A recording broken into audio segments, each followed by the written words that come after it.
আমি শুরু করছি হযরত সাইয়্যিদুল ইমাম আযম রাদিয়াল্লাহু তাআলা আনহুর সেই কথা থেকে, যে কথা আমাদের ওলামা মহলেও বলা হয় না। আমি যদি জিজ্ঞেস করি কোরআনুল কারীমের সর্বপ্রথম অনুবাদ কে করেছেন, আপনি জাহান ঘুরে ইমামে আজমের নাম পাবেন। সর্বপ্রথম কোরআনুল কারীমকে ফার্সি ভাষায় অনুবাদ করেছেন সাইয়্যিদুল ইমাম আযম রাদিয়াল্লাহু তাআলা।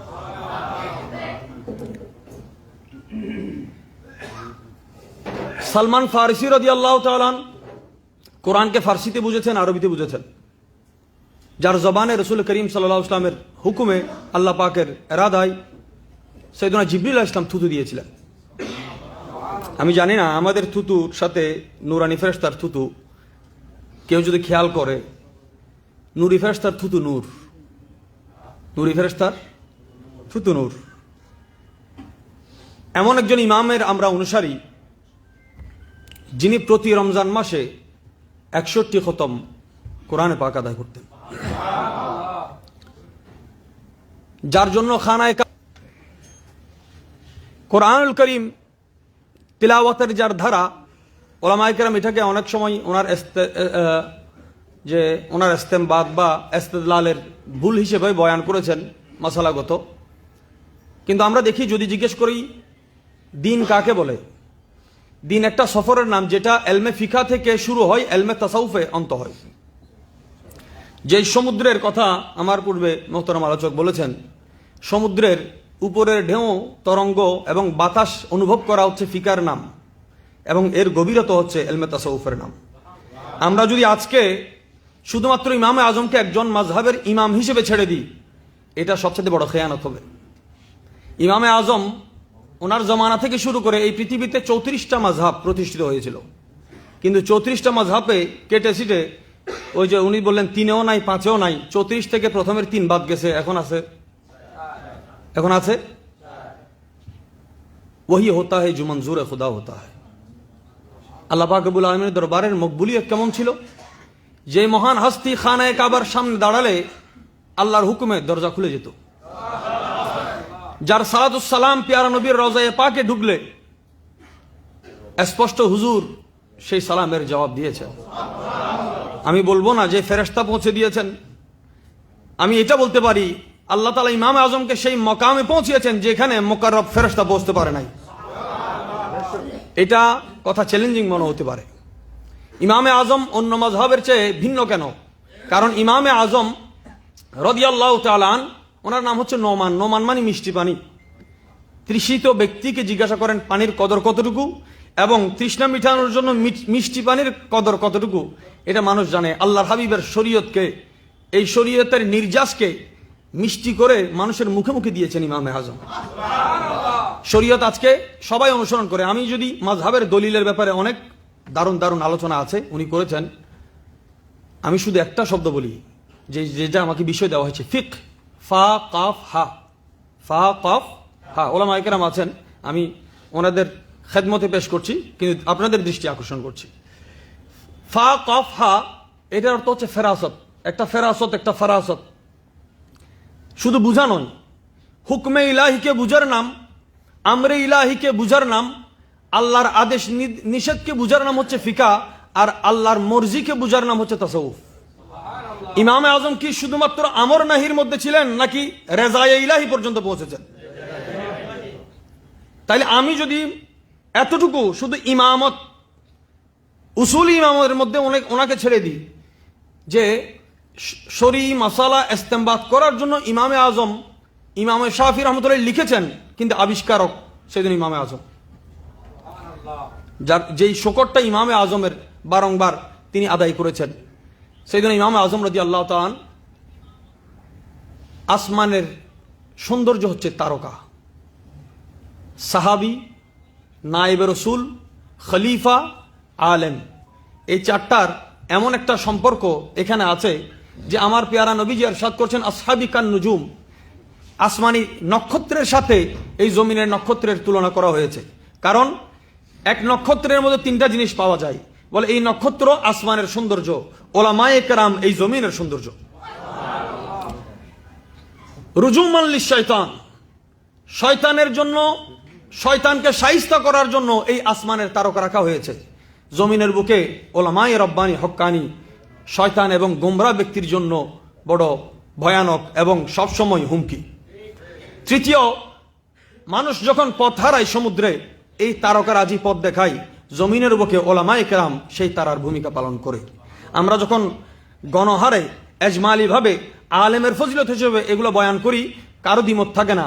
যদি বলি আমাদের মতো মানুষের জন্য যদি এই ফজিলত মানুষ বয়ান করে, ইমামে আজমের শান সেই তারকারাজির মধ্যে কেমন হবে? সাধারণ একটা তারকার যদি গুণাগুণ এটা হয়, তাহলে যে তারকাকে বুরুজ বলা হয়, যে বুরুজওয়ালা আসমানের কসম আল্লাহ কোরআনে পাকে ওয়াসসামাই যাতিল বুরুজ বলে আল্লাহ করেছেন, ওই বুরুজের মকাম আল্লাহ সাইয়েদনা ইমামে আজমকে দিয়েছেন।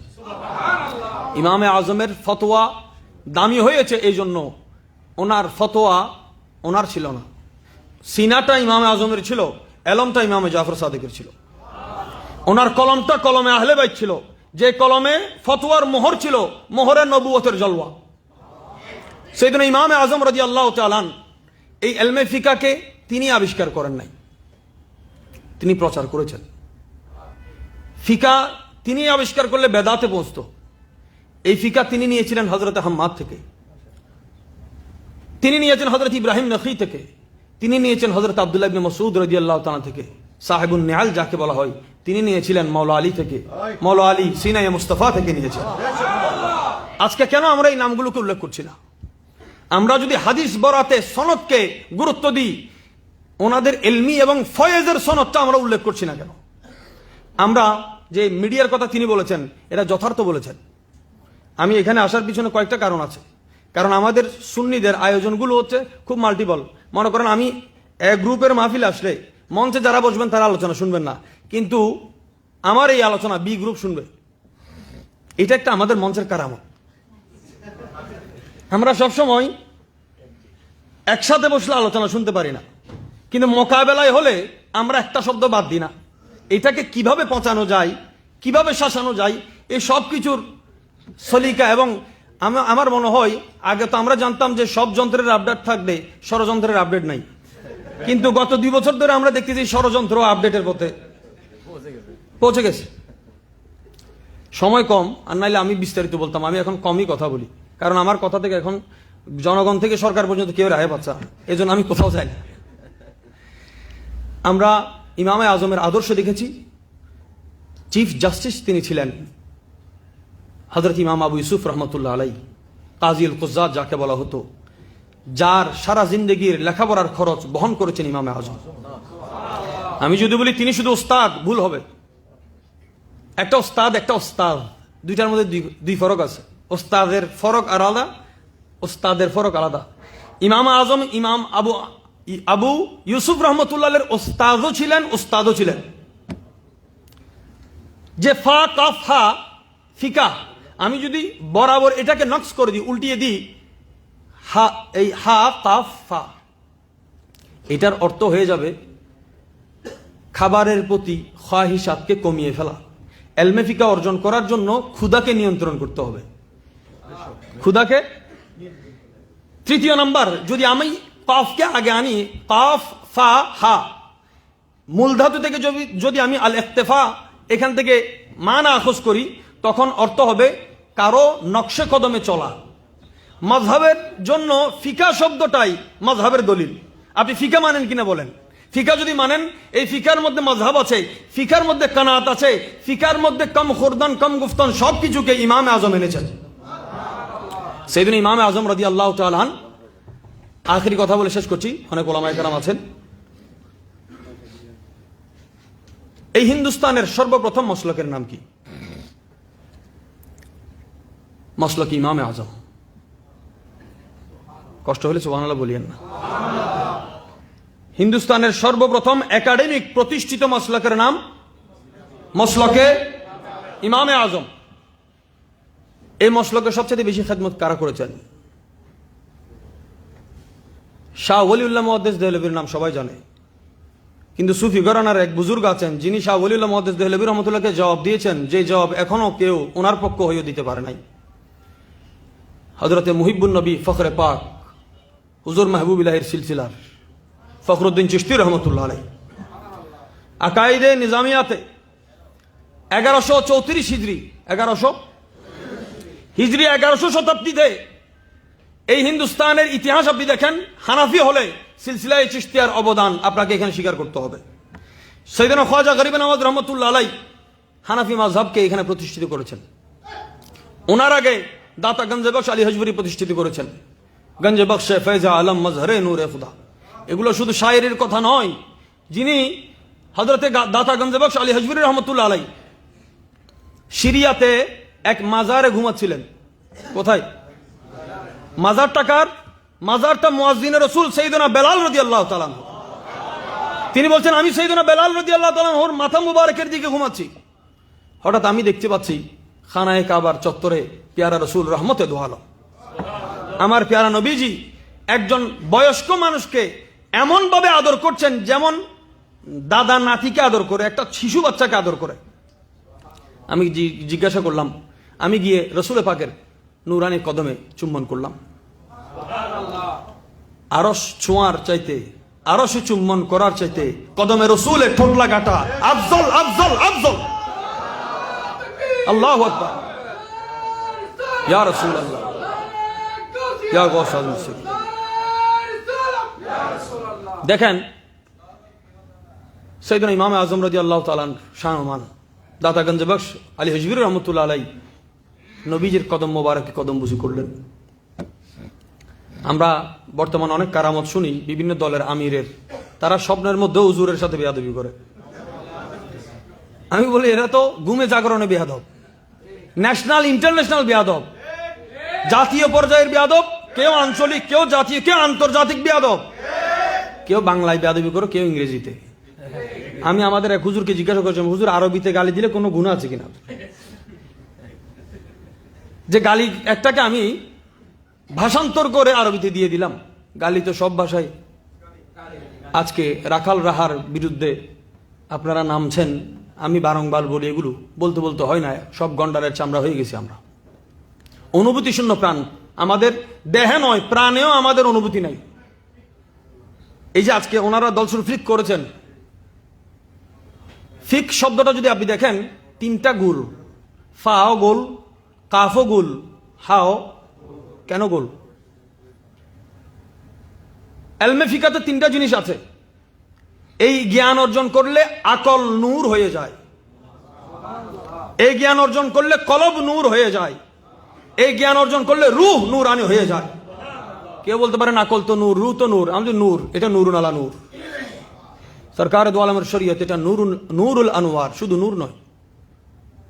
হুজুর করিম সাল্লাল্লাহু আলাইহি ওয়াসাল্লাম এর শানে যারা কটূক্তি করে, আমি শুধু আল আজহারের সম্মানার্থে আজকে লিখি নাই, নতবা আমি লিখতাম শেখ রাখাল রাহা আজহারি।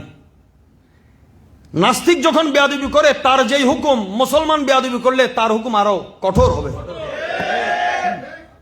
আপনি ডক্টর হন, মুফতি হন, বেয়াদবের পরিচয় সবসময় বেয়াদব। বেয়াদবের পরিচয় শানের রেসালতে বেয়াদবি।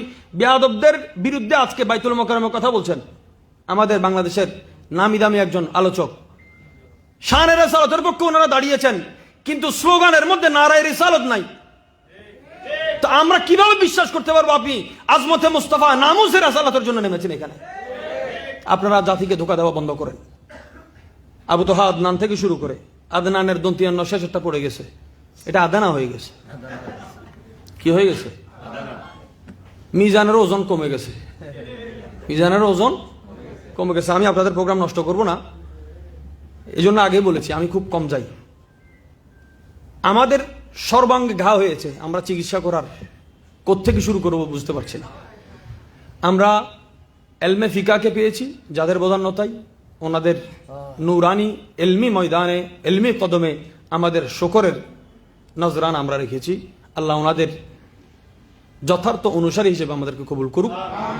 তো দাতা গঞ্জে বখশ আলী হজবরি রহমতুল্লাহ হুজুর পাকের কদম বুসি করে বলে, ইয়া রাসূলুল্লাহ আপনি এই বয়স্ক একজন মানুষকে এইভাবে আদর করছেন, উনি কে? বলে উনি তোমাদের সাম্রাজ্যের নোমান বিন সাবিত, আবু হানিফা ইমামে আজম। আজকে ইমামে আজমের এই ফজিলত যারা বয়ান করে তারা দাতা গঞ্জে বখশের নামটা বাদ দিয়েছে। আমরা কি প্রশ্ন করতে পারি কেন বাদ হয়? নকশবন্দি এবং চিশতি, এই দুই সিলসিলার খেদমত হানাফি মাযহাবে সবচেয়ে বেশি। আমার ভাইজান যে সমস্ত ওলামায়ে কেরামের নাম দিয়েছেন, এদের আমি ইমাম মাতুরিদি রহমতুল্লাহর কদমে যাওয়ার আমার সুযোগ হয়েছে, ইমাম নাসাফির দরবারেও গেলাম, কাজী খানও গেলাম। হানাফি মাযহাবের যত ওলামা আছে, হয়তো খ্বাজা আল রসুল সৈয়দ বাহাউদ্দিন নকশবন্দ বুখারী, খ্বাজায়ে জাহাঁ আব্দুল খালেক গজদওয়ানি রহমতুল্লাহ আলাই ওনাদের কূপ থেকে পানি পান করেছেন, নত খ্বাজায়ে আজমির থেকে পানি নিয়েছেন। আমরা যাতে কম্বাইন করি, ফিকাকে ফিকা পর্যন্ত সীমাবদ্ধ না রাখি, ইমামকে শুধু ইমাম পর্যন্ত সীমাবদ্ধ না রাখি। আমরা মুসলিম হলে যখন রাবেতার মাধ্যমে প্রথম কনফারেন্স করেছি, ইমামে আজমের প্রশ্ন তুলেছেন, বলছি ইমাম জাফর সাদিকের কোনো মাযহাব নাই, তোমরা কত বড় বেওয়াফা, তোমরা নোমান বিন সাবেদের তারা নাম উচ্চারণ করতেছে, আমরা তো ইমামে আজম বলি। এটা আমাদের জেহে কিসমত, আমাদের নবীও আজম, গৌস আজম, শরীয়ত আজম, কিতাব আজম, ইমামে আজম। আমাদের তকদিরও আল্লাহ পাক রব্বুল আলামিন যেন এই ধারায় রাখে।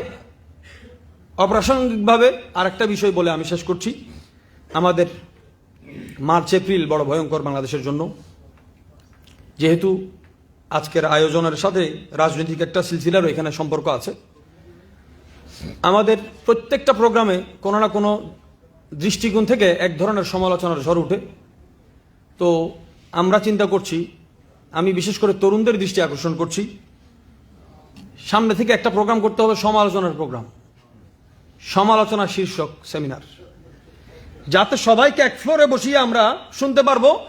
আজীবন সমালোচনা বন্ধ, এই ফ্লোরে সবাই দাঁড়িয়ে আপনার যত সমালোচনা আছে 24 ঘন্টা বরাদ্দ থাকবে। কে কতটুকু পারে, কার কতটুকু সময় লাগবে, এটা আগে আমাদেরকে বলতে হবে, আমরা সেভাবে সিস্টেম করে দিব। আপনারা সমালোচনার জন্য প্রস্তুত হবেন। সাথে আমাদের ইসলামিক এবং ইসলামী, একটা ক একটা ম, এটা .com হয়ে গেছে এখন আমাদের। আমি অনুরোধ করব, আপনারা এক হওয়ার দরকার নাই, কিন্তু এক মজলিসে বসেন, মাঠ পর্যায়ে যারা বৃষ্টিতে ভিজে রোদে শুকায়, ওদের খবর আপনারা জানেন না। আপনাদের জন্য কর্মীরা জান দেওয়ার জন্য প্রস্তুত হয়ে দাঁড়িয়ে আছে, কিন্তু কর্মীদের জ্বর উঠলেও খবর নেওয়ার সময় আপনাদের হয় না। আমি উভয় দলের, এখানে আমার মুরব্বীরা আছেন, আমাকে ক্ষমা করবেন, আমরা যদি বসতে না পারি, এটা হবে জবাবদিহিতার। কর্মীদেরকে প্রশ্ন করার সুযোগ দেন, তরুণদেরকে প্রশ্ন করার সুযোগ দেন। আমি আমার তরুণ ওলামায়ে কেরাম নিয়ে আলাদা বসবো, আমাদের আলাদা কাজ শুরু হচ্ছে, জাতীয় পর্যায়ে নয়, এর বাইরেও, দেশের বাইরেও আমরা কাজ ইতিপূর্বেও করেছি, আগেও করবো ইনশাআল্লাহ আজিজ। অরাজনৈতিকভাবেও রাজনীতি করা যায়, অরাজনৈতিকভাবেও রাজনীতি করা যায়। আমাদের ফর্মুলা, আমাদের তথ্য আমরা শেয়ার করব, আপনারা বসেন, কিন্তু আমাদের কিছু জবাবদিহিতা আছে, সওয়াল জবাব আছে, এগুলো আমাদেরকে উত্তর দিতে হবে। আপনারা কি চান সামনে? যদি এইভাবেই আমাদের মাহফিল সেমিনারের মধ্যেই রাজনীতি সীমাবদ্ধ থাকে, বাংলাদেশের সংসদের জায়গা থাকবে, আমাদের সং এবং সদ আলাদা হয়ে যাবে। আমরা যদি এই কথাগুলো এখানে দাঁড়িয়ে বলার একটাই উদ্দেশ্য, আমরা সেখানেই কথা বলি। যারা শুনেন, আজকের মাহফিলের মধ্যমণি যিনি, উনি আত্মসমালোচনায় প্রত্যেক প্রোগ্রামে আমি দেখেছি উনি সেটা রিসিভ করেছেন। যেখানে রিসিভ না, এখানে সেন্ড করে লাভ নেই। এবং আমি এখানে বলার উদ্দেশ্য হচ্ছে, ওই যে বললাম প্রথমে, ওনার মাহফিলে গেলে উনি শুনবে না, কিন্তু এখন উনি ফার্স্ট টু লাস্ট সব শুনতেছেন। আমি হিম্মত রেখে কথা বলি, আমরা জেনেটিক সেবা করেছি আহলে সুন্নাত ওয়াল জামাতের। আমি করেছি, আমার বাবা করেছেন, দাদা করেছেন, আমাদের সিলসিলা 1400 বছর ধরে করতেছেন। এটা আমরা বলার হক রাখি। এখন সময় এসেছে আপনারা আমাদেরকে জবাব দিবেন। আমরা আপনাদের হাতে মাঠ ছেড়ে দিয়েছিলাম বহু বছর, এখন যদি না পারেন ফিরিয়ে দেন, অথবা আমাদের সাথে বসেন। এটা যদি না হয়, আপনারা তৃতীয় আরেকটা দলের জন্য অপেক্ষা করেন। সুবহান রাব্বিকা রাব্বিল ইজ্জাতি আম্মা ইয়াসিফুন ওয়া সালামুন আলাল মুরসালিন ওয়ালহামদুলিল্লাহি রাব্বিল আলামিন। আসসালামু আলাইকুম ওয়া রাহমাতুল্লাহ।